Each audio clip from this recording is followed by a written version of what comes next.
10th graders, welcome to week 10. First, I want to talk about reassessment. If you applied to reassess last week, I posted the assignment on Google Classroom. If you applied and I didn't post it, it's because I think you still have missing work and you can't reassess if you have missing work or you turned in the assessment late. So if I was wrong, let me know. Let's talk about it.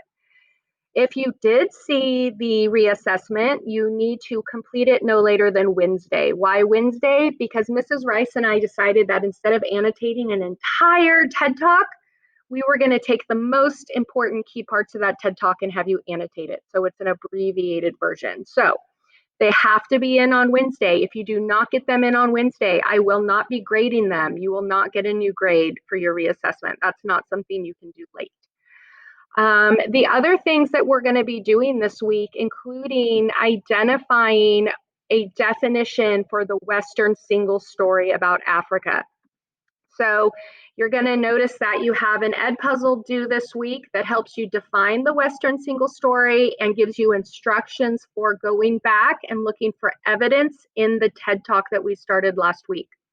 After watching that video, you are going to have to annotate for contrast and contradictions. The video gives you instructions, and then resubmit that transcript of the danger of the single story. You are also going to have to watch an Edpuzzle called Reviewing the Parts of a Paragraph, and then you're going to have a diagnostic assessment. In that diagnostic, you are going to be writing a paragraph based on the TED Talk, The Danger of a Single Story, and the idea of the Western single story about Africa. Now, this paragraph you're writing, you may also be able to use part of it for an upcoming product assessment. So please take your time on it and do a thoughtful job. As always, email me if you have any questions. If you do have questions or you just want to be able to ask me questions while you do your work, keep an eye out in Google Classroom. I am going to start instituting what's called open office hours. These open office hours are available for anybody who wants to stop in. If you have one question, if you have no questions, but you just want to do your work with the teacher available, then you should come and join us.